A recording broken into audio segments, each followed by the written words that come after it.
Good morning. It's December 1st, the first day of December and the countdown for Christmas. So get out there and start shopping. You're watching DeProgram with Ted Rall and John Kiriakou. Filling in for the vacationing John today is none other than producer Robbie West.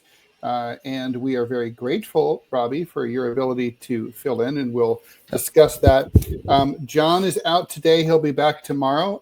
Hopefully, we will have where he's at will result in some very good news here on the show. Regular viewers probably have a pretty good sense of what we're talking about here. But we can't go any further than that, and we will ignore, deny, and deflect all queries to the contrary. Today, we got a lot to talk about. We haven't been on the air since for almost an entire week. We were last Tuesday. And so a lot's happened over the Thanksgiving holiday.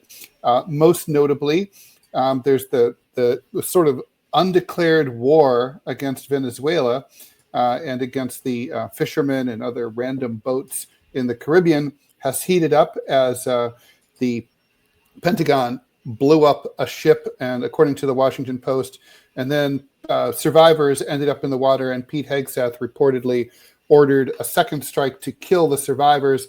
A bipartisan coalition of congressmen in both the House and the Senate are looking at that and calling it a war crime. That's obviously the main topic today.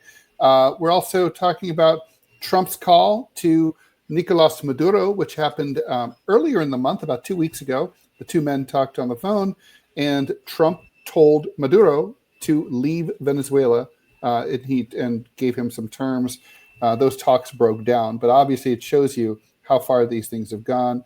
Very interested in your take, Robbie, since you live in a red state, about this story about AI data centers that are causing huge spikes in electricity costs in the middle of the country in particular, which is where those things tend to be, and how some political analysts are saying it could be the new price of eggs in terms of affecting politics. And finally, the Trump administration is blaming the shooting of two West Virginia National Guardsmen on a guy from Afghanistan, even though he was formally admitted into the U.S. under the Trump administration earlier this year. So, Robbie, let's also talk about the fact this is the first day of the year. Of the month. So this is when we do Robbie Aid. Now, last month we explained this, but we're going to explain it again now. So, Robbie, you were doxxed out of your day job about a month ago.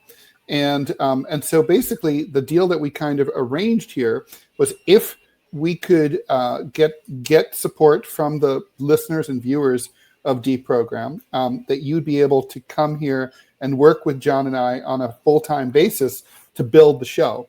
And you've been doing that, and it's been fantastic. Yep. And last month, and basically, so the arrangement that we have is for at the beginning of every month, we try to raise $1,000. And once we get to $1,000, we shut up, and it's like a pledge drive. We shut up. You don't hear from us until the next month. So if we got $1,000 like right now, we would not talk about this again. So here's basically how it works. If you want this show to thrive and survive, we need a producer. John and I can't do all the production stuff and the promotion stuff that's needed to be done. So what we do is we're reaching out to you, and John and I are paying Robbie as well. We each pay him $250. So he's getting another $500 from us personally, even though we're not making really any money, significant amount of money from this show yet. But we believe in the show. We believe in you guys. We believe in Robbie. And so we're asking you guys to pitch in $1,000. So here is the URL. It's GoFundMe.com. This is different from the one from last month. This one will stick. GoFundMe.com/F/ I don't know why F, but GoFundMe.com/F/DeProgram Robbie. Okay, so I'm going to read that again. GoFundMe.com/F/DeProgram Robbie. Robbie, any comments about any of that? Well, I mean, just really that thank you to the person who doxed me because, you've done two things. One, you gave me a voice, so I appreciate that. So you tried to hurt me and you failed, and so good on you. And if you really hated my politics before, you're really going to hate them now. It's not the best way to win hearts and minds to dox people, for sure. And nor is it to blow people up in the Caribbean. Okay, no. So this is a crazy story, right? So basically, the Washington Post reported on Friday on what I've dubbed the official news dump day, so that you can say, a newspaper or other media organization is sitting on top of a hot story, and then they dump it on they dump it on a day when they think people are not going to care about it, so that they can tell their reporters, look, we released the truth, but we're not really offending our pals in the government who really tell us what to do. And so that's, kind of like what's happening here. Let's see. Let's talk about this a little bit, and then we'll get into some questions from listeners. As usual, if you have any comments or questions, please put them in the live chat in YouTube and or on Rumble, and we will get to them and bang them out one at a time as much as possible. So Robbie, this is a crazy story, and I have a lot of thoughts about it. And so I'm sorry if I go on too long. Just shut me up. But basically, you're good, because I'm building TMI right now. So the more you're talking, the better off I am right now. So, you just listen. It's hard to produce and coach at the same time. It's a bear. Yeah, so. No, for sure. So what we've got is so basically you have an undeclared war. I'm not even sure you can say it's a war, right? It's like, if only one side is shooting, is it really a war? I mean, you could say it's a combat situation, but there's not even really combat. These are Venezuelan alleged quote unquote narco. So let's get through this. We're attacking quote unquote narco terrorists. First of all, that is a non-existent term in international law and U.S. law. But okay, in other words, drug runners, alleged drug runners in speedboats. These speedboats are, if they are what we think, they're carrying cocaine, and they are going either to Trinidad or they are going to Africa, as John explained on the show over the last couple of weeks.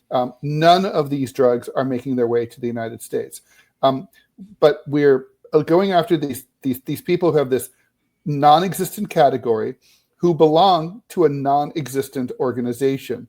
The Cartel de las Solas is, as of last week, an official U.S. State Department designated terrorist organization like Al-Qaeda or ISIS.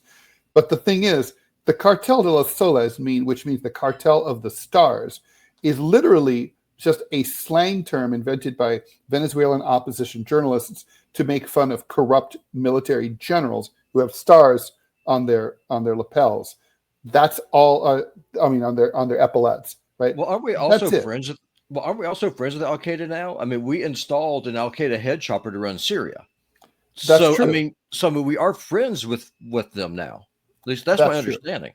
Well, so maybe that's why we need a new terrorist organization to replace the one that we're buddies with. Of course, we were friends with Al Qaeda before, also, under the Soviet Mujahideen period in Afghanistan. So but the point is, so we've declared, we have an undeclared non-war war against a non-existent set of people who belong to a non-existent organization, allegedly. Okay, then we've killed probably at least 100 of these people, according to the Pentagon. So it may be more, but that's officially.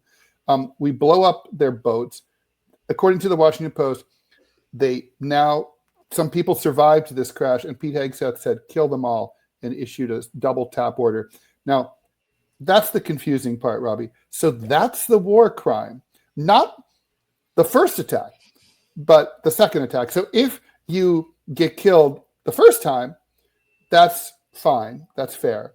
But if you made it somehow, like God's out to spare you from the first attack now, and then they kill you, that's bad. That's a war crime.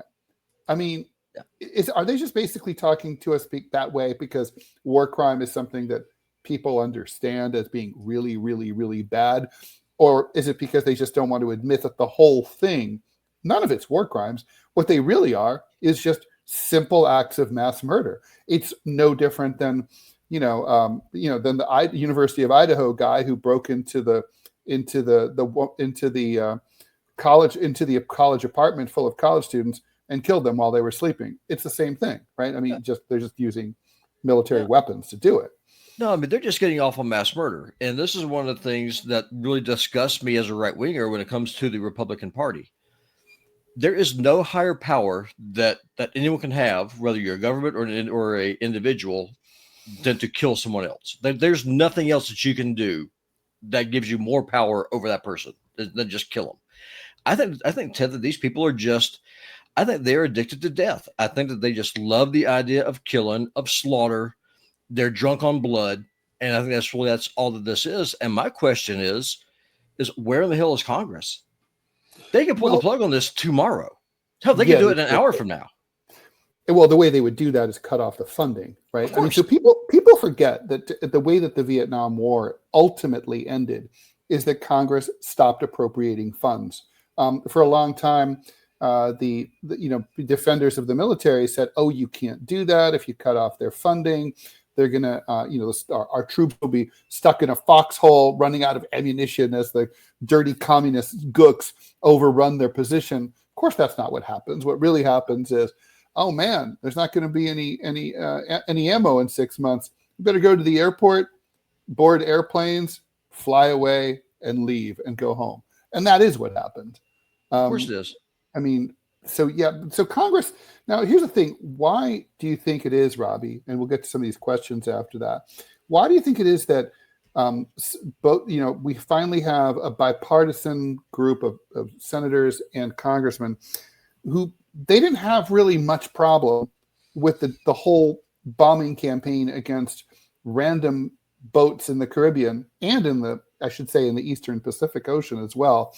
And we know that at least some of the victims were innocent fishermen. Why did they have not much problem or no problem with this at all? But this particular report seems to have, be on the verge of launch of prompting in a congressional investigation. Well, I think that maybe no, I don't know for sure. I can't get my head that far up my butt to understand how a politician in D.C. thinks. But if I had to hazard a guess, I would think that just Trump, he overplayed his hand. I mean, blowing up fishermen is one thing. Lying to the American people is another thing. I mean, no one really cares about that.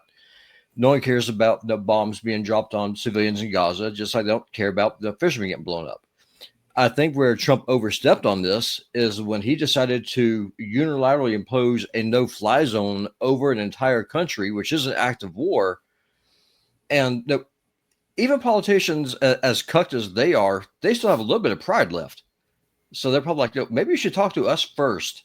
At least let us know you're going to do this before you do. So I think he just overstepped, and so I think that's where this is coming from. There's a little bit of a pushback. Now, we could be your poodle, but you can't just show the entire world that we're your poodle.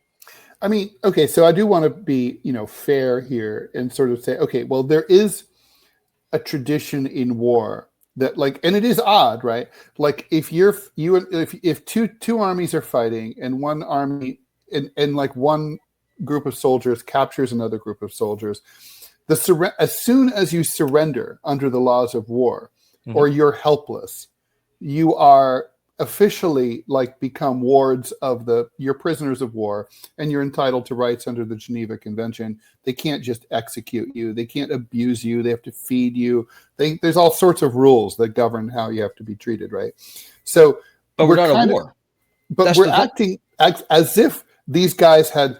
So that I think they see that as an analogy, right? Like, oh, you're now in the water. You've been blown up, so you're helpless now. We can't kill helpless people. But the weird thing is they were helpless before they were bombed in the first place because they were never combatants, because at most these are drug runners. So here's the thing, though, Ted. I don't buy that. And so, I can make two different arguments here. One is probably going to piss off the left-leaning members of of our audience, which, okay, that's fine, whatever. But more to the point, though, from a legal standpoint, we are not at war. I mean, that's no. I mean, that's the whole thing. Is Well, I don't think that's going to make anyone angry on the left. I think no. everyone on the left wants to see the legalities, followed, here's which they never are really. Well, no, I'm going to get that. I mean, no, you have a large section of the population, including in elected office, who have no problem with abortion. If you're concerned about killing a helpless person, there's no one more helpless than an unborn baby. So let's just put that one off the table. No one cares about the killing of an innocent life. It doesn't matter. It doesn't compute. When it comes to a legal status, if you're not, whenever people think of war, at least a lot of people that I know, they think of two different armies getting out there, just beating the hell out of each other. One side wins, one side loses. If you lose, you put up a good fight. You're treated with dignity. You're taken to a POW camp and you're exchanged. The war ends. Everyone goes home. America has not had a declared war since 1941. Correct. People forget that. Every war we've been in from Korea on, every single one of them under the Constitution has been illegal. True. Because they are. Only Congress has declared war. That's why Trump is tap dancing about this. But there's only been 5 formal declarations of war ever issued by the United States Congress that has financed hundreds of wars. Oh, yeah. Well, look what Congress never declared war against the American Indian tribes. I mean, they just went in and did what they did. I mean, Let's just be honest. That's where I'm going at with this is the reason why Trump has made up this. Well, he didn't make it up. I guess W did about enemy combatants. Well, are you still a human being? Are you still a person made in the image of God? If so, then that means you have rights based off of your humanity.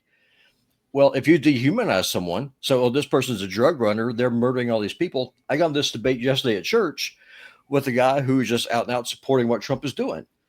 I said, listen, if you can find Venezuela on a map, if your argument is that Venezuela is funneling all this dope into the United States to kill 100,000 Americans a year, which it is doing, then you wouldn't be going after Venezuela. You would send the 1st Marine Division down to go visit President Sheinbaum in Mexico and have a sit down with middle management.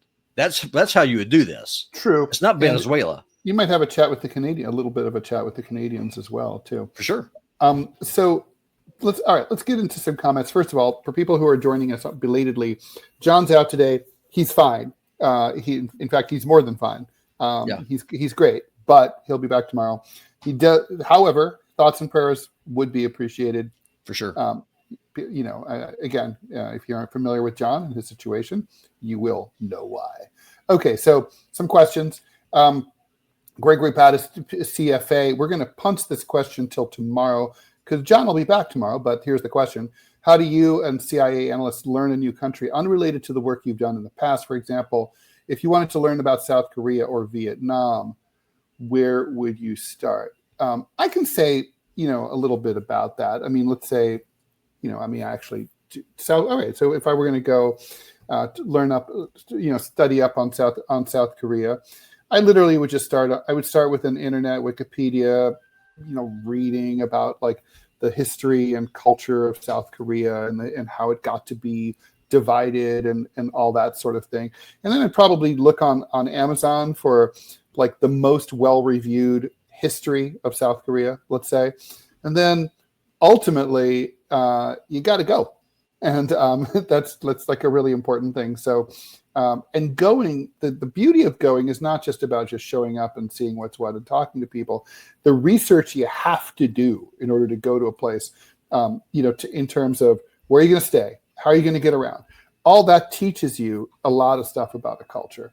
But still, that's a question we'll keep for John. Manya the Cat's asking, what was with Tulsi Gabbard ordering a raid on CIA archives regarding the JFK assassination? The CIA seems to have known about the assassin beforehand more than previously thought. They did. John talked about this last week, if memory serves, or maybe it was the week before. But basically, Lee Harvey Oswald was in Mexico City. The CIA was following him around. They knew what he was up to. They denied having had contact with him. I asked John about this. His theory was that the CIA had always been interested in him, and the FBI had also, but that they basically, when the Kennedy assassination happened, rather than answer questions that would lead to more questions. They would rather just deny that they knew anything about him. And that way they were hoping that the whole inquiry would just not start in the first place. Of course, something this hot is always going to get out. So thanks for the $1 so much. Hear about the 2 northern Texas men who were going to invade an island off Haiti, kill all the men, and make all the women sex slaves. They were actively recruiting for their invasion. It sounds like something out of the Frederick Forsyth book, The Dogs of War, one of my favorites. John likes it too. I'm going to read more about that. Maybe we can John and I can talk about that tomorrow. Junaid Jovid, thanks for the $1. Good morning to you as well. Elliot wants to know, did either of us follow coverage of the first conference of the Jerry Corbyn founded Your Party conference this week? No, but I will look into that. Did you, Robbie? Do you know anything about it? I did not. This is the first. So what I did this weekend, I was completely selfish because, as you know, back when I had my day job, I did a lot of overtime and stuff. Well, now I no longer have that opportunity to work overtime at the old day job. So instead, I hung out with my family. I unplugged and I did absolutely nothing. I did. Insane. I know. Crazy, what kind of right? American are you? A bad one.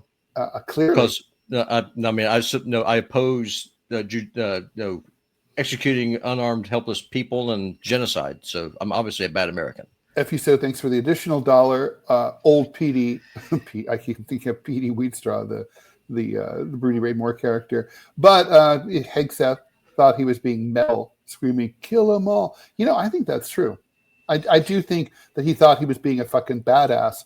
And I don't know that this is going to go away. What do you think? I don't think it is. I think it's just going to be a slow, festering wound. And Philip Blair, he has a question I would like to answer, John, if I could, because my dad, as you know, was a Korean War veteran.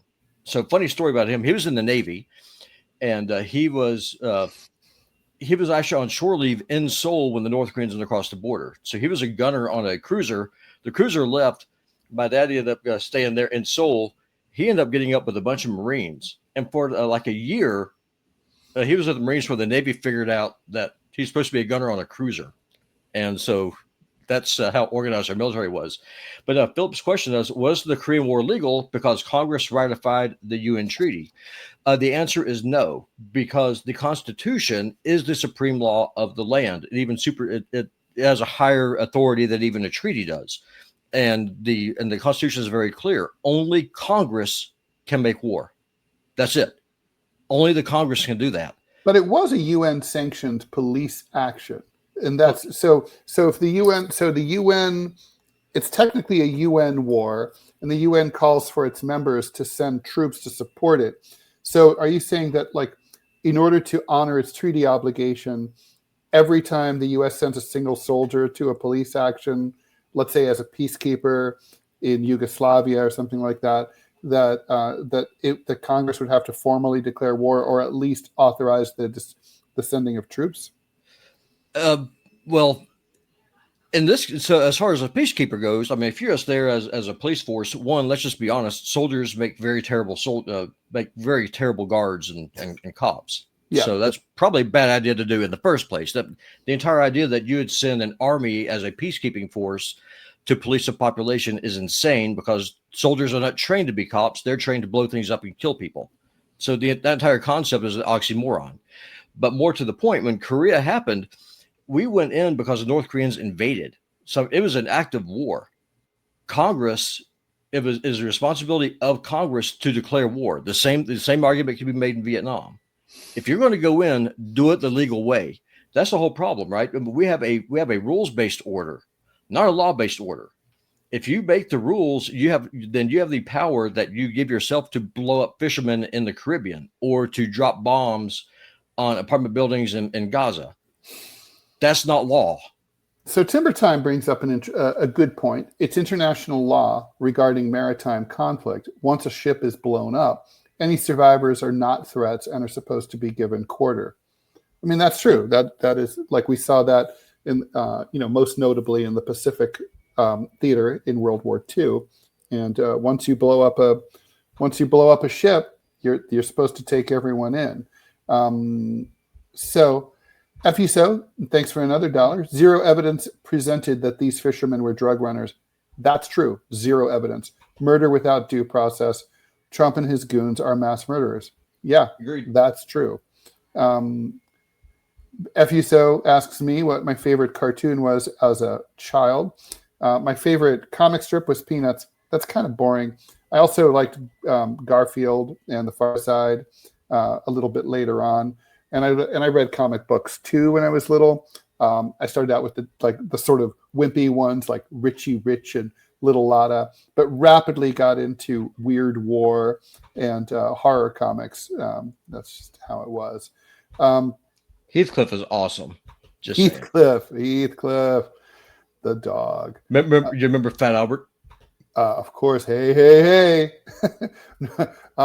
So, all right. So this is all related, by the way, to the conflict. To this obviously this effort to impose regime change on the Venezuelan government, and so we should talk about that, Robbie.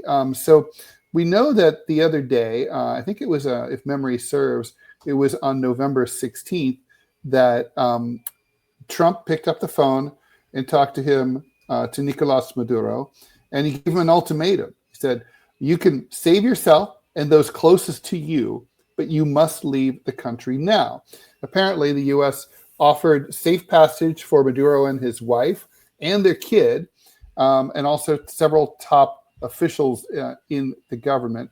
And Trump did admit that this call did happen. It happened in the week of November 16th. My apologies. Maduro, basically the talks froze up when Maduro asked for global amnesty for himself and senior members of his circle, and the right to retain command of Venezuela's armed forces, even if there were free elections and he lost. He'd still want to control the armed forces. So basically, Trump. So, I mean, obviously, the quiet part is no longer the quiet part. No, and one thing I got to say, I'm not in Venezuela. I'm an American. I live here in Montana. I've been here all my life, except for a short time that I was in Brazil. I, for one, am 100% Team Maduro on this. If I was the president of another country, it wouldn't matter if it was the symbol of sultanate someplace off the coast of the African Horn. If President Trump or someone else said, "Okay, you must leave," I would say, "Go to hell." You don't get to make that call.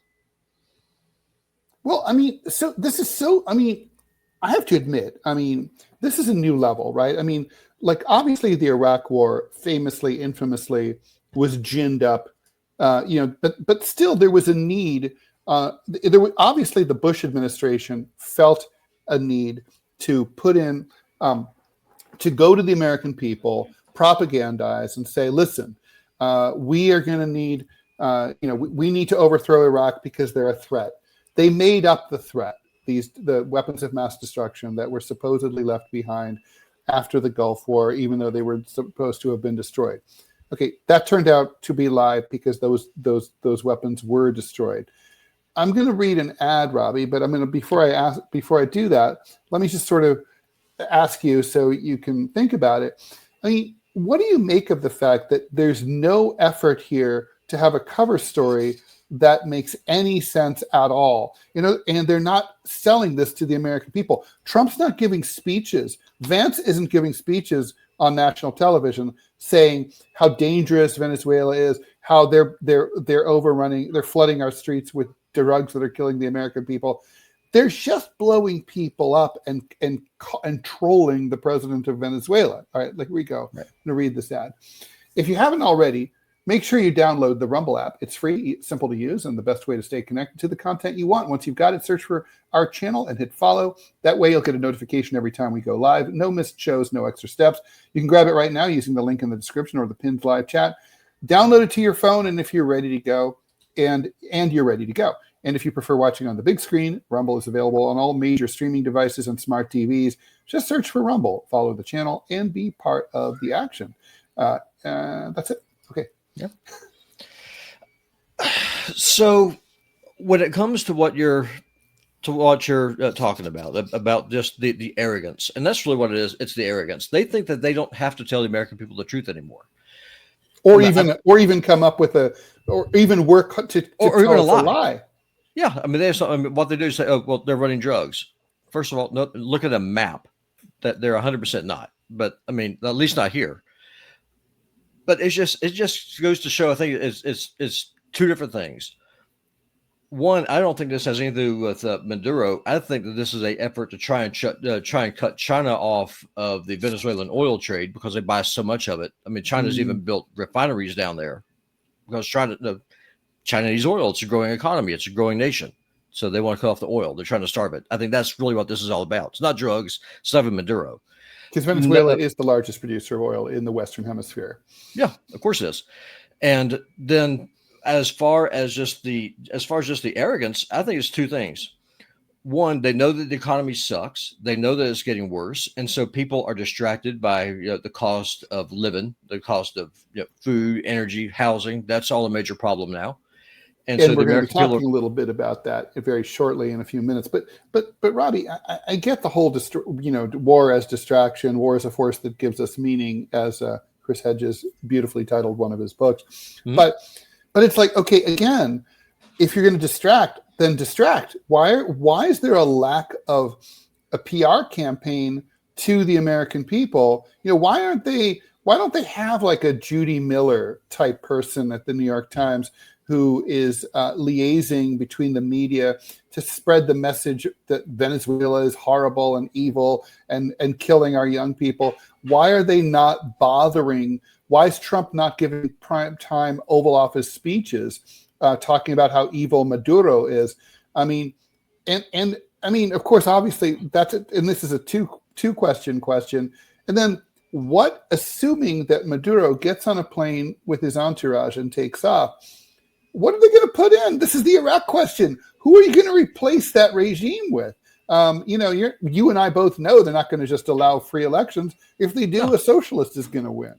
Yeah, well, I mean, it's a two-part thing. So one, it's arrogance. Number two, I mean, the right is in a full-on civil war right now. I mean, on one faction, you have Donald Trump, you have Mark Levin, you have Sean Hannity, you have all the Republican neocon hacks. On the other side, you have Tucker Carlson, Candace Owens, Dave Smith, just completely wrecking them.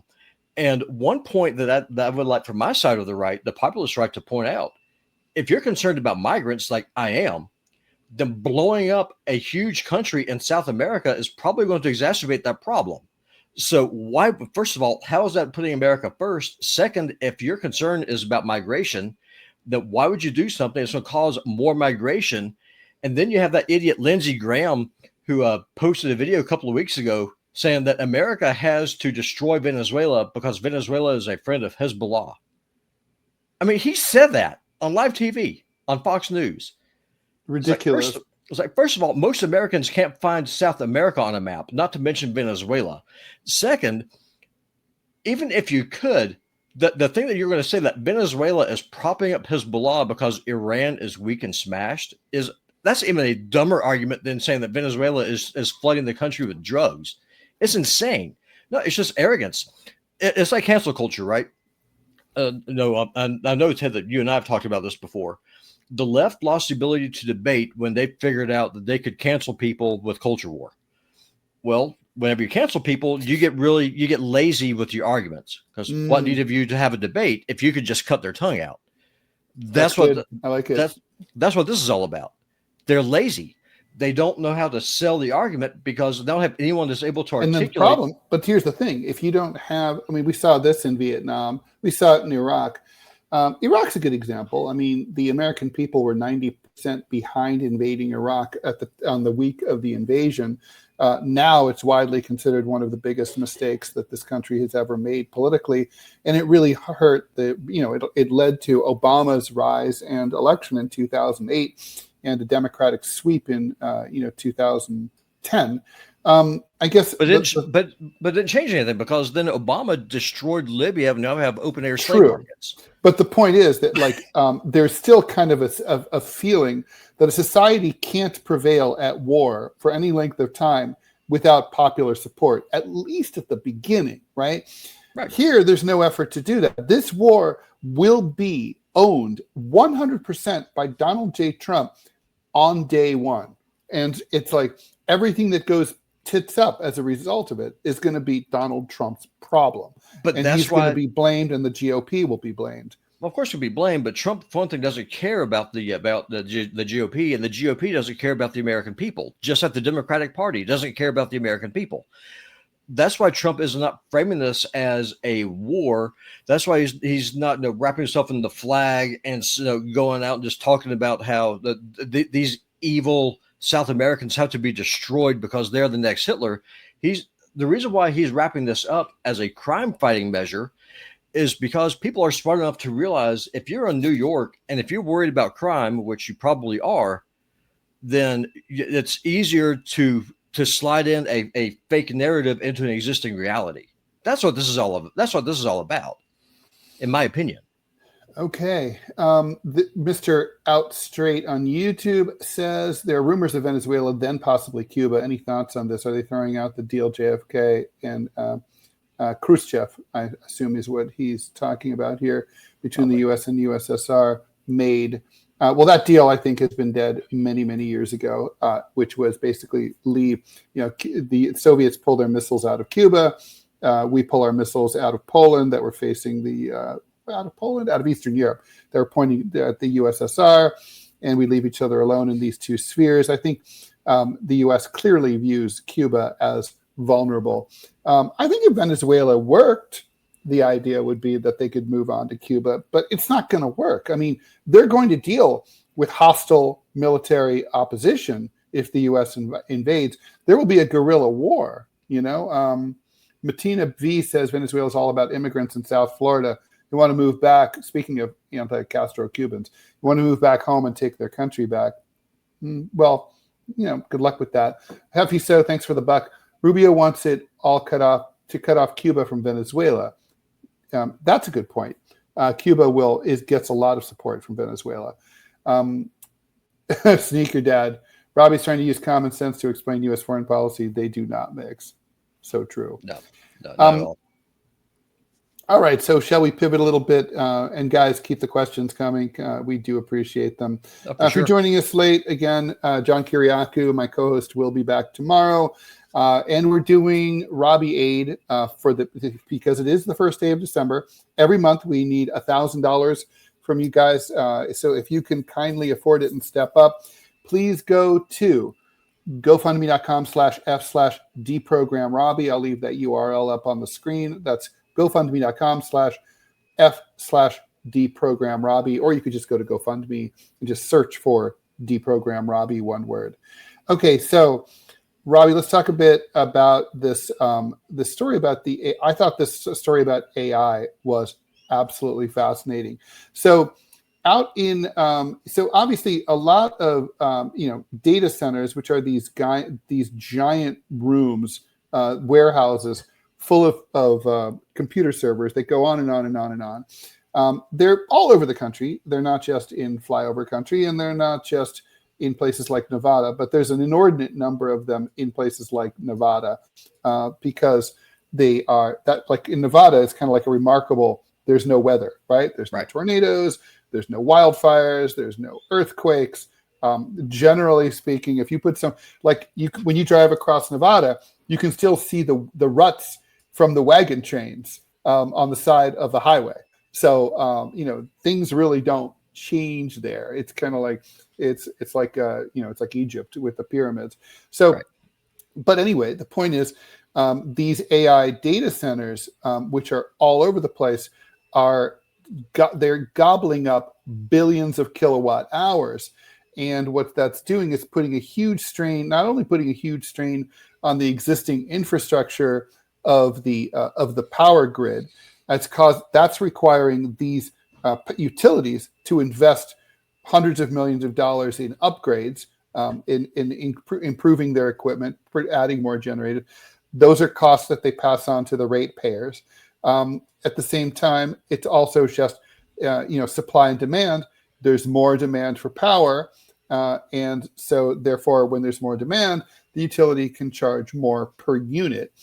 The bottom line is electricity be getting more and more expensive, and I think what we talked here on the show, it's sort of a canary in the coal mine in terms of economic. When you're looking at how individual American families are feeling economically stressed, we've seen that electrical bills are now starting to fall behind at a much higher rate than previous. And that's dangerous because, that worries economists, because if people aren't paying their power bill, they're really in trouble. People pay their power bill before they pay their rent. They have to have electricity.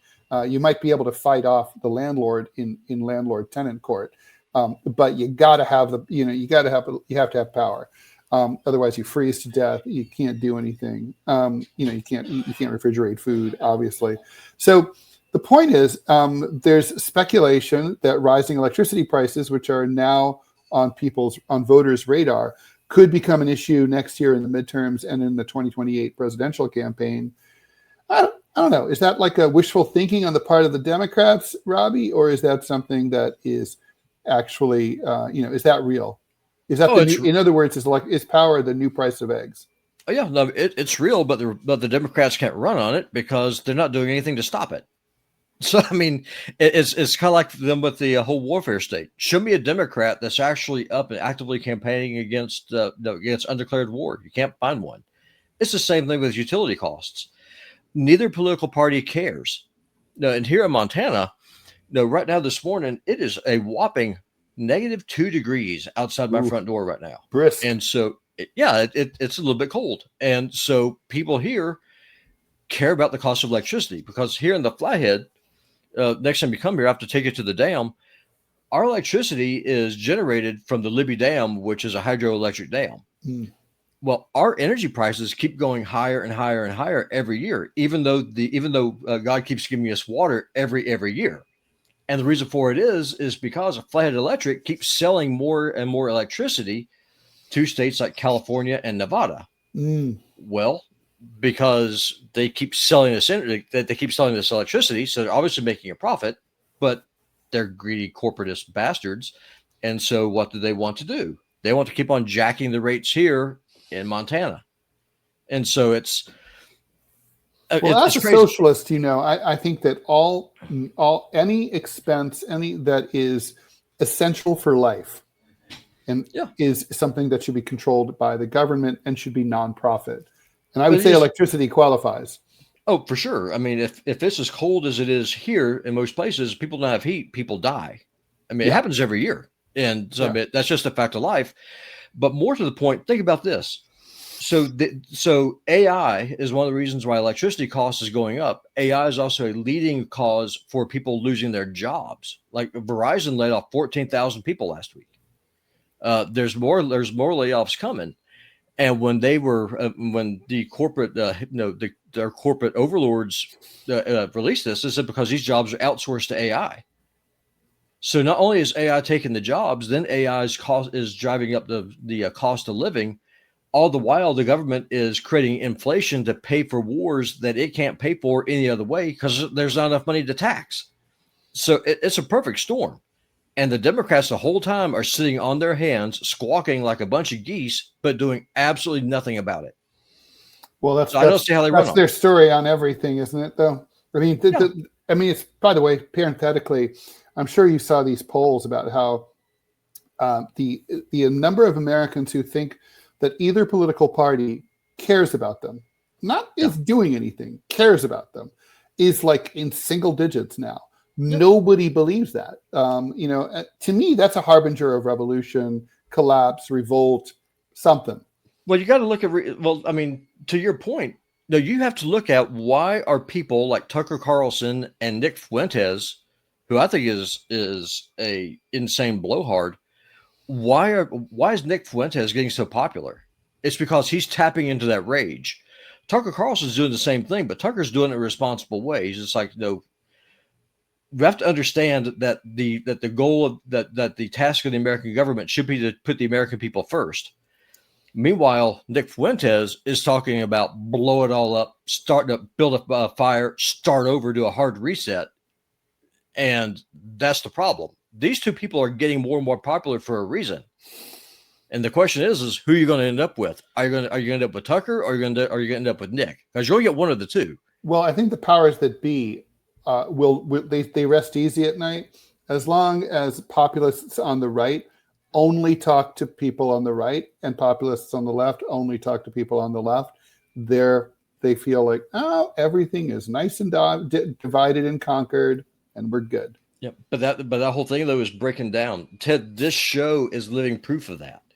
I'm a creature of the right. You're a communist. What are we doing right now? We're talking. True. That is what's, and we both and even more notable than that is the fact that like we both see a lot of the same systemic problems, right? I mean, yeah. No question about that. Let me put FU thanks for the buck. I'll read this comment. I bet Lindsey Graham could be seduced by RFK felching poems. Okay, that's the second felching reference here. Thanks to you on the show, Manya. I think this whole Venezuela thing might just be about screwing with China. They're in a deflationary spiral right now, and Trump is trying to throw more wrenches in it. Yeah, that's true. Deflation. By the way, my latest column is about why people who are agitating for improved living conditions for working people should not be trying to get lower prices. They should be trying to get higher wages because you don't want to trigger a deflationary spiral. Tiny Dancer, as far as Hegseth and the SEALs, as in not the animals, but the military guys, it depends on whether they're executing under Title 10 or Title 50 of the U.S. Code. SEAL Team 6 can be delivered from legal culpability if they're working under the CIA, or maybe let's just say, maybe not culpability, but maybe exposure might be a better word. Rules of engagement differ, he continues. Remember when the SEALs invaded Pakistani airspace for Osama bin Laden? That was a kill-only order too under CIA rules of engagement. Totally legal, morally flexible. Just saying. Point taken. Yep. So is there should there be a role for government to regulate utility prices, and should there be also should we be demanding that the tech companies who are using all this bandwidth that they fucking pick up the tab for all the power that they're using? Yes to both those things, and more to the point, I think that these tech companies should also be required to pay a rebate every year because they're mining our data and selling it. I mean, that's one of the reasons Trump, when professional DC was going ham over TikTok, being owned by the Chinese company, and that the evil Chinese communists were stealing our data and then selling it. Well, how's that any different from what YouTube is doing right now? There's no difference. It's all the same. Here's the difference, though. The Chinese have never once hurt me. Neither have the Russians. The American government hurts me every single day. True. So speaking of which, there was an interesting, I don't know if you saw it, Bobby. It was in the New York Times, had a funny article. Again, this is one of those things that when you're gone for 5 days, you get a lot of news to dig out of. So Mayor-elect Mamdani in New York City campaigned a lot against the surveillance states and even introduced legislation to try to regulate it when he was a state assemblyman up in Albany. And now he's about to become mayor, and he'll have control over the New York City part of the surveillance industrial complex, the lattice of license plate readers, the flashing cameras. For example, when you enter New York, when you enter Manhattan from one of the outer boroughs or from New Jersey, you'll see these flashing lights. They're taking your picture, and they're taking a picture of your license plate, and they keep track of all that. Even if you're a law-abiding citizen, first of all, if you have an outstanding warrant, the state police are waiting there, like at the end of the Triborough Bridge or the Lincoln Tunnel, and they arrest you right on the spot. But more than that, they literally, if let's say you become a target of investigation, literally they'd be like, oh, so Robbie drove from the Elmhurst section of Queens at 3:04. He crossed the Triborough Bridge at 3:08. He stopped at a bagel place on the Upper East Side of Manhattan at 109th and Fifth Avenue at this time. And so, basically they know everywhere. They know, and it tells them a lot about you. I mean, like It tells you they can determine your socioeconomic status. They can, probably your politics. Did you go to a protest? Did you go to a political event? Did you go to a left-wing bookstore? They know a lot about you. It's terrifying. Mamdani's going to be in charge of that, but he has had dick to say since being elected mayor. And the Times is sort of saying he's probably going to have to just shut up and leave it in place because it's all part of the sellout that inevitably has to happen when you actually win elected office in our corrupt system. I don't know. I thought it was funny. Yeah, it's not going to change. I mean, I think the beat's going to go on. I think he's going to be Ocasio-Cortez with a beard. I mean, really, I think that's inevitable. I don't think you can. I think that if, let's say, Ted Rall was elected to high office, that he would sell out too, or he'd be completely ineffectual, or they'd come up with some kind of scandal to, drive me out. Right? That's what they do. You cannot affect change from inside this system. Well, you can't affect change, but you can blow it up. And here's where I would disagree with this, because I have known Ted Rall now for a couple of years. Really good guy. And so here's what I think would happen with Ted Rall. I think that Mayor Ted Rall would realize he cannot change anything, that that the system is completely rigged. Mm-hmm. So I don't think Ted Rall would try to blow it up at all, but I don't think he would try to fix it. I think Ted Rall would nuke it. I think Ted Rall would go in and set as many fires as he possibly could just to hollow out the core so it just implodes on itself. And then after you get impeached, as you walk out of the building, you'll flip the Capitol off or Stacey Mansion, whatever it's going to be. Yeah, well, they can't kill you because then that makes you a hero. It's better to just drive you out as a quack. But the point is that the damage is done. Listen, we know it's easier to blow things up and burn things down than it is to build something. That's why the Vandals are so effective at destroying Rome. It took 1,000 years to build it. It took them a year to wreck it. Politically, it'd be the exact same way. Just go and hollow it all out. Just do as much damage as you possibly can, because at least while they're having to rebuild what it is that you tore up, they're not screwing anybody else. They can't. So Philip Blair says, so New York City is able to give speeding tickets based on level of wealth, like in Sweden. Yeah, they could if they wanted to. They don't. I actually like that, though. I mean, it does make sense, right? If you think about someone's driving a Lamborghini, should they really pay the same exact speeding ticket as someone who's driving a 15-year-old Accord? I think not, right? I think so, because the law is the law, and if you start making it subjective, then what else can be subjective to? I mean, I get it. I can see the argument. It's about making it hurt. That's the point. Well, it's not going to hurt. Actually, I'm against financial fines anyway. I think the real, if the law is the law, you can affect everybody equally. Like, for example, it's like, it's 6 points on your license. Whether you're rich or poor, it's 6 points on your license. And if you get to 12, you're going to lose your license. Right. No, that would inconvenience you. I mean, granted, rich people could just take Uber everywhere, but it's more equitable. We don't have a lot of time left, just a few minutes left in the show, Robbie, but I don't want to forget about the blame game being played. So obviously, when I saw the report, the 2 West Virginia National Guardsmen had been, who are kind of like patrolling Washington, D.C., supposedly either to help ICE or to supposedly fight crime in D.C. I remember when I heard about it, I thought, this is the resistance. Here it goes. Like, we know there's going to be armed resistance. Here in New York, we had an incident over the weekend, by the way, Robbie, where New Yorkers drove ICE out of the city with their tail between their legs. And spontaneous groups of New Yorkers were throwing shit at them. And the ICE guys fled to New Jersey. So things are getting spicy. But anyway, the point is, it turned out it was just this fucking wackadoodle veteran of an elite Afghan killing unit that we and the CIA trained. Needless to say, we will be talking to John about this tomorrow.